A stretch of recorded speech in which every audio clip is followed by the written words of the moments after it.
Selamat datang kembali pada mata pelajaran Sejarah Indonesia. Kali ini saya akan jelaskan sistem dan struktur politik ekonomi Indonesia masa reformasi dari tahun 1998 hingga sekarang.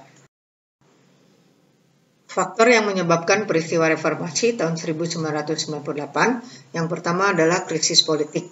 Keadaan ini mendorong munculnya rasa tidak percaya dari masyarakat terhadap wakil-wakil mereka yang duduk di MPR dan DPR. Ketidakpercayaan tersebutlah yang mendorong munculnya gerakan reformasi.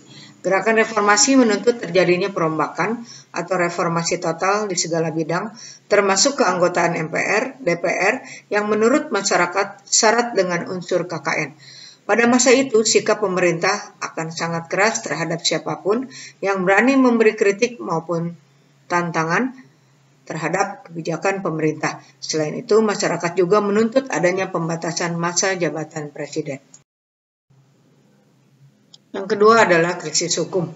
Pemerintah melakukan intervensi, yang artinya kekuasaan peradilan harus dilaksanakan untuk melayani kepentingan para penguasa dan bukan untuk melayani masyarakat dengan penuh keadilan.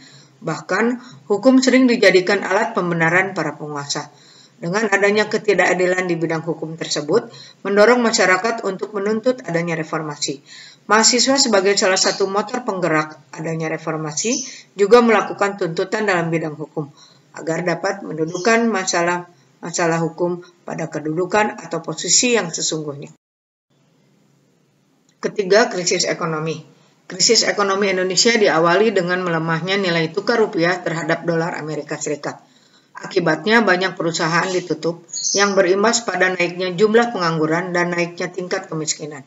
Selain itu, daya beli menjadi rendah dan sulit mencari bahan-bahan kebutuhan pokok. Krisis ekonomi terdiri dari utang luar negeri, industrialisasi, dan pemerintahan sentralis. Krisis kepercayaan. Masyarakat menjadi hilang kepercayaan kepada pemerintah. Dengan adanya berbagai penderitaan ekonomi dan politik yang dialami masyarakat, mendorong terjadinya perilaku negatif dan anarkis. Beban yang semakin berat, serta tidak adanya kepastian kapan berakhirnya penderitaan yang mereka alami, mengakibatkan masyarakat frustasi dan semakin membuat masyarakat tidak percaya kepada pemerintah. Proses perubahan dan perkembangan sistem di Indonesia pada masa reformasi. Pada masa reformasi, peran partai politik kembali menonjol sehingga demokrasi dapat berkembang. Pelaksanaan demokrasi setelah pemilu banyak kebijakan yang tidak mendasarkan pada kepentingan rakyat, melainkan lebih ke arah pembagian kekuasaan antara presiden dan partai politik dalam DPR. Dengan kata lain, model demokrasi era reformasi dewasa ini kurang mendasarkan pada keadilan sosial bagi seluruh rakyat Indonesia. Perkembangan demokrasi masa reformasi yang menuju ke arah positif dapat terlihat dari pengakuan Freedom House pada tahun 2006 yang memasukkan negara Republik Indonesia sebagai negara demokrasi terbesar ketiga setelah Amerika dan India. Pujian-pujian atas perkembangan demokrasi juga terus mengalir dari berbagai kalangan.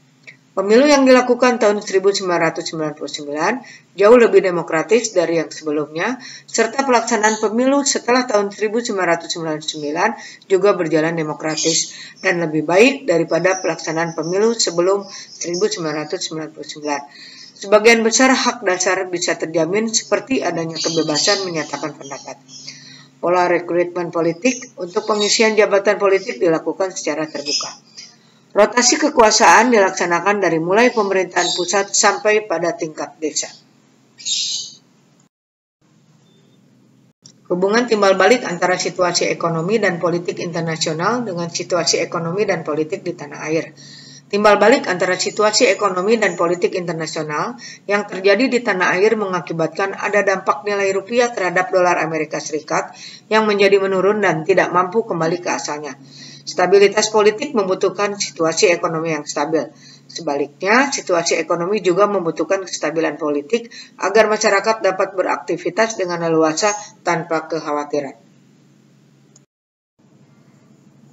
Demikian apa yang sudah saya sampaikan. Terima kasih atas perhatiannya. Semoga bermanfaat bagi kita semua. Billahi taufiq wal hidayah. Wassalamualaikum warahmatullahi wabarakatuh.